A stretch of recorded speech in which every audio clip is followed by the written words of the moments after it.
Sebelum kita memasuki materi tentang bangun ruang, khususnya tentang tabung, ada hal-hal yang harus kalian ingat kembali, yaitu mengingat materi kita yang sebelumnya. Ini materi pernah dipelajari waktu kalian masih kelas 8. Jadi ini adalah materi prasyaratnya. Pertama tentang lingkaran, ya. Contohnya di sini, sebuah lingkaran berjari-jari 21 cm. Kita masih ingat bagaimana cara mencari keliling dan luas dari lingkaran ini. Tentukan luas dan keliling lingkaran di samping. Pertama kita akan cari luas lingkaran. Luas lingkaran, masih ingat kalian rumusnya? Yaitu VR kuadrat. Di mana V ini nilainya bisa 22/7 atau 3,14. Nah, kapan kita menggunakan V itu 22/7? Apabila jari-jari dari lingkaran ini kelipatan 7 atau diameternya kelipatan 7. Nah, sehingga V diganti di sini karena jari-jarinya 21, maka V-nya kita ambil 22/7 kali R kuadrat. Jadi 21 dikuadratkan. 21 kuadrat itu artinya 21 kali 21 dikali 22 dibagi 7 hasilnya 1386 cm persegi. Yang kedua tentang keliling lingkaran, yaitu 2 kali V kali R. 2 kali V kali jari-jari. Jadi 2 kali V-nya 22/7 kali R-nya 21, mendapatkan di sini kelilingnya 132 cm. Selanjutnya, ingat kembali tentang materi persegi panjang. Ini materi persegi panjang kita pelajari waktu di kelas 7. Tentukan luas dan keliling persegi panjang di samping. Kalian sudah terbiasa ya dengan hal seperti ini. Bagaimana cara mencari dari luas persegi panjang? Tentu panjang kali lebar. Panjangnya di sini 12, lebarnya 5. Sehingga dikalikan 12 kali 5, 60. Senti kali senti menjadi sentimeter persegi. Begitu juga untuk keliling. Kelilingnya yaitu 2 kali panjang ditambah 2 kali lebar. Jadi 2 kali 12 ditambah 2 kali 5, 24 ditambah 10. Jadinya 34 cm. Nah, inilah yang harus kita kuasai sebelum kita masuk tentang bangun ruang sisi lengkung tabung. Di dalam kehidupan sehari-hari banyak contoh-contoh benda yang berbentuk tabung yang sering kita jumpai.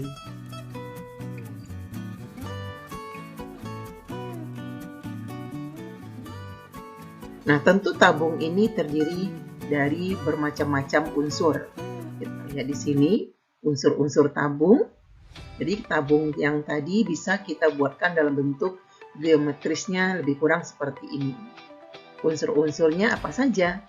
Yang perhatikan di sini, yang di atas yang berwarna abu dengan yang di bawah itu dikatakan sebagai sisi tutup berbentuk lingkaran. Sedangkan yang di bawah adalah sisi alas berbentuk lingkaran. Kemudian ada titik O, itu disebut sebagai pusat lingkaran. R itu adalah jari-jari lingkaran, di mana jari-jari itu panjangnya setengah kali diameter atau diameter 2 kali panjang jari-jari. Nah, yang berwarna putih ini disebut sebagai selimut tabung yang berbentuk persegi panjang yang melengkung di sisinya. Nah, tinggi dari O di sini sampai ke O di atas yang menghubungkan titik O di bawah dengan O di atas yang dengan garis putus-putus itu disebut sebagai tinggi tabung. Bidang yang meliputi alas, kemudian yang meliputi alas yang di bawah ini ya, kemudian tutup dan selimut itu disebut sebagai permukaan tabung. Nah, sekarang kita lihat jaring-jaring tabung. Jadi tabung ini apabila kita buka dari bentuk aslinya, maka dia akan membentuk jaring-jaring. Nah, pertama, atapnya dengan alas sama bentuknya, yaitu lingkaran. Sedangkan tadi selimutnya setelah dibuka menjadi bentuk persegi panjang. Kemudian alasnya sama dengan tutup tadi, yaitu berbentuk lingkaran. Luas permukaan tabung itu terdiri atas 3 bagian, seperti yang ada di jaring-jaring tadi, di mana di sini terdiri dari 2 buah lingkaran, yaitu atapnya kita lambangkan dengan L1, di mana luas lingkaran itu rumusnya VR kuadrat. Yang kedua, lingkaran yang sebagai alas itu juga rumusnya VR kuadrat. Nah, yang selimut yang berbentuk persegi panjang rumusnya adalah 2 kali V kali R kali T, di mana V nilainya 22/7 atau 3,14, tergantung dari R-nya. Kalau jari-jarinya nanti kelipatan 7, kita gunakan V-nya 22/7. Kalau selain dari itu, gunakanlah V-nya dengan nilai 3,14. Jadi V di sini adalah suatu ketetapan atau konstanta. Sedangkan T adalah tinggi dari tabung itu sendiri. Sehingga karena ada 3 bagian, 3 komponen, maka luas permukaan tabung sama dengan L1 tambah L2 tambah L3. L1-nya VR kuadrat sama dengan L2 VR kuadrat ditambah luas selimutnya 2 kali V kali R kali T. Karena di sini VR kuadrat ditambah VR kuadrat itu sejenis, dia akan menjadi 2 VR kuadrat. Kemudian ditambah dengan 2 VRT. Sama-sama kita keluarkan 2 VR-nya dalam kurung R tambah T. Jadi luas permukaan tabung sama dengan 2 kali V kali R dalam kurung R tambah T. Nah, sekarang kita lihat contoh soalnya. Soal yang pertama, sebuah pot bunga terbuat dari tanah liat berbentuk tabung. Jari-jari alas pot tersebut 4 cm, tingginya 10 cm. Jika pot bunga tanpa tutup tersebut akan dicat pada sisi samping dan alasnya, tentukan luas permukaan pot bunga yang akan dicat.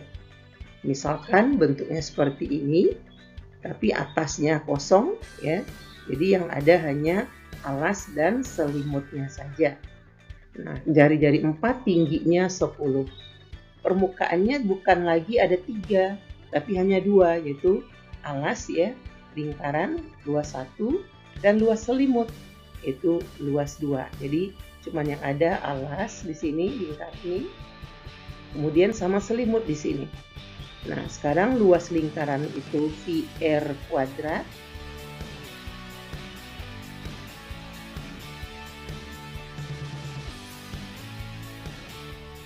Kita sama-sama kita keluarkan yang sama atau yang sejenisnya. V dengan R ya, keluarkan V kali R-nya, tinggal dalam kurung R ditambah 2T. Nah, sekarang kita masukkan. Nah, disinilah V itu yang berapa kita gunakan. Karena tadi R-nya 4, maka kita gunakan V-nya 3,14. Kali R kali 4, kali lagi dalam kurung 4 ditambah 2 kali 10 sama dengan 3,14 kali 4 kali 4 ditambah 20 sama dengan 3,14 kali 4 kali 24 sama dengan 12,56 kali 24 sama dengan 301,44. Nah, contoh yang kedua, sebuah tabung memiliki diameter sepanjang 14 cm dengan tingginya 10. Tentukan luas tabung tersebut dalam V. Nah, di sini V-nya tidak diganti. Artinya luas permukaan tabung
untuk merayakan hari ulang tahun putrinya. Kue tersebut berbentuk tabung dengan diameter 28 cm dan tingginya 8 cm.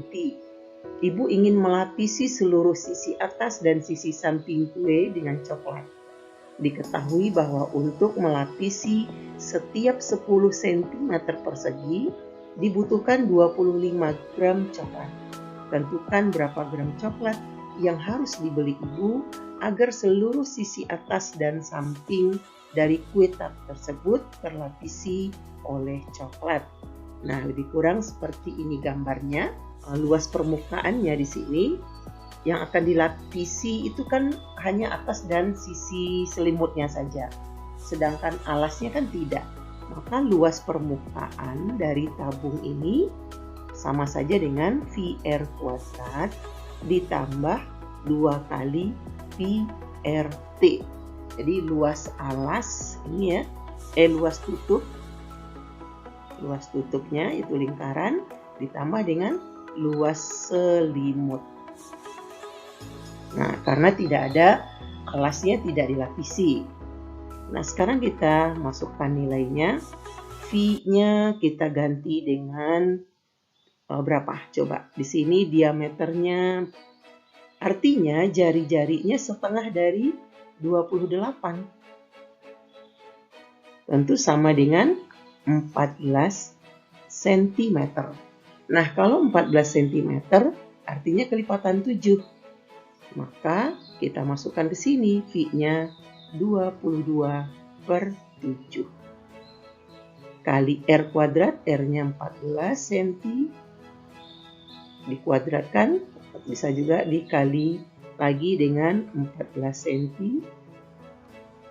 Ditambah 2 kali 22/7.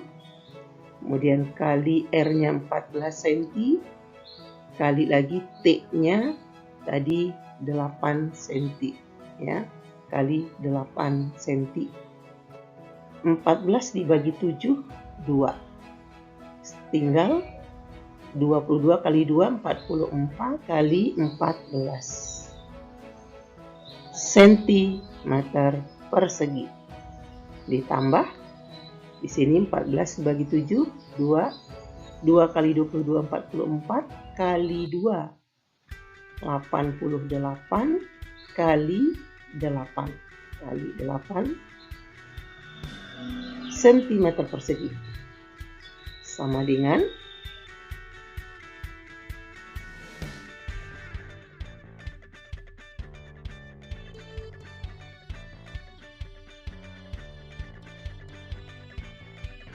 sama dengan 1320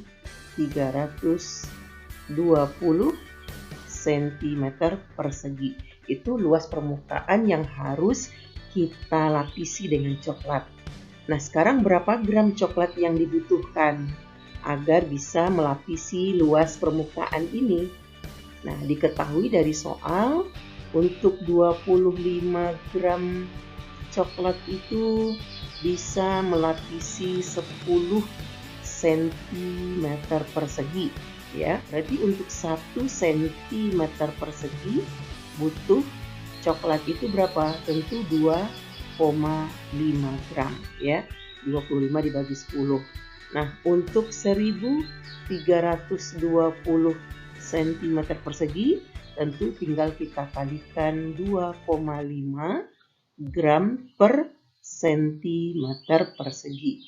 Cm persegi dibagi dengan cm persegi itu 1, sehingga yang tinggal 1320 kali 2,5, yaitu 3300, satuannya tinggal gram. Inilah coklat yang diperlukan. Nah, demikian contoh-contoh dari penerapan luas permukaan tabung.